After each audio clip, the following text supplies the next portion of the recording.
நம்ம போன கதையில பரீட்சித் ராஜா கலிநாதரை கொல்ல போயிருந்திருப்பாரு. ஆனா அவரை காப்பாத்தி இருந்திருப்பாரு. அவரை தங்க இருக்கிற இடத்துல சொல்லியிருப்பாரு. அடுத்தது இப்ப அவரு வேட்டைக்கு போறாரு. Chapter 9 A severe punishment for a small mistake. ஒரு சின்ன தப்புக்கு ரொம்ப பெரிய தண்டனை. என்னன்னு பாத்திரலாம். பரீட்சித் ராஜா ஒரு நாள் வேட்டைக்கு போயிருக்காரு. வேட்டைக்கு போயிட்டு வர்றப்ப களைப்பா இருக்கு. சரி, பக்கத்துல நமக்கு தெரிஞ்ச முனிவர்கள் இருக்காங்க, அவர்கிட்டயே போயிரும், நம்ம எதுக்கு ரொம்ப தூரம் வேற டிராவல் பண்ண வேண்டியது இருக்கு அப்படின்னு அங்கேயே போறாரு. முனிவர்கள் இருக்கிற இடத்துக்கு போய் சேர்றாரு. சேர்ந்தவரு அங்க போய் நின்ன உடனே சமிகா ரிஷின்னு ஒரு ரிஷிய பாக்குறாரு. அவரு ஆழ்ந்த தியானத்துல இருக்காரு.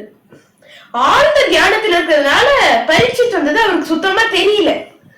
என்ன தைரியம் இருந்தா இவன் நம்ம ராஜ்யத்துல இருந்துட்டு நமக்கே தண்ணி கூட வேணுமான்னு கேட்காம இருப்பான்னு சொல்லிட்டு பக்கத்திலே ஒரு இறந்து கிடக்குற பாம்பை பாக்குறாரு. அதை எடுத்து சமிகா ரிஷியோட கழுத்துல போட்டு அவரு திருப்பி ராஜ்யத்துக்கு திரும்பிடுறாரு.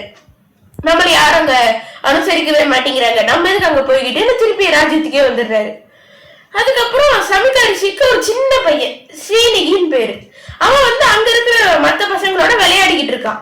விளையாடிக்கிட்டு இருக்கிறப்ப விஷயம் தெரியுது, பரீட்சித் ராஜா சமிகா ரிஷி, அதாவது அவங்க அப்பாவோட கழுத்துல ஒரு இறந்து கிடந்த பாம்பு வச்சுட்டு போயிட்டாருன்னு. அது கேட்ட ஸ்ரீநிகிக்கு ஒரே கோபம், முகமெல்லாம் செவப்பா மாறுற அளவுக்கு கோபம் வருது. கோபத்துல என்ன பண்றான், அவனுக்கே பேசிக்கிறான். என்ன தைரியம் இருந்திருந்தா அவங்க ஒரு பிராமணரை இப்படி அசிங்கப்படுத்தி இருந்திருப்பாங்க. இத்தனைக்கு கிருஷ்ணர் இல்லாததுனால கிருஷ்ணர் இருந்திருந்தா என்ன பண்ணிருப்போம், அதை நான் தான் பண்ணி ஆகணும், வேற வழி இல்லைன்னு சொல்லிட்டு அவரு பரீட்சித் மேல ஒரு சாபம் விட்டுறாரு.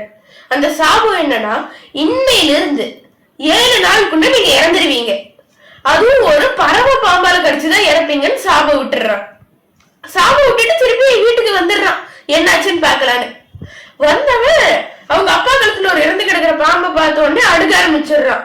அழுக சத்தத்துல சமிகா ரிஷி முழிச்சிடுறாரு தியானத்துல இருந்து. அவரு பார்த்துட்டு அந்த இறந்து கிடக்குற பாம்பெல்லாம் அவர் பெருசாவே எடுத்துக்கல. அவர் அப்படியே கழுத்துல இருந்து எடுத்து தூக்கி போட்டு போயிட்டாரு. ஆனா ஸ்ரீநிகிக்கு அதால தாங்கிக்கவே முடியல. ஸ்ரீநிகி அவங்க அப்பா கிட்ட சொல்றான், நான் பரீட்சித் ராஜா அவங்களை இப்படி அவமானப்படுத்தினதுக்காக அவர் மேல நான் சாபம் விட்டுட்டேன் அப்படின்றாரு. இத கேட்ட சமிகா ரிஷிக்கு ஒரே கோபம். இந்த மாதிரி கடவுளுக்காக தான் ராஜாக்கள் ஒரு இடத்த ஆளுவாங்க, அவங்க கடவுளின் கீழே இருக்கிறவங்க மாதிரி, அவங்களுக்கு நீ சாபம் விட்டு இருந்திருக்க கூடாது, நீ பண்ணது பெரிய தப்புன்னு திட்டுறாரு.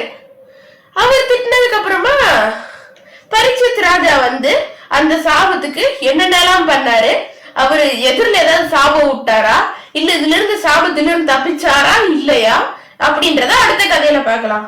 பாய்.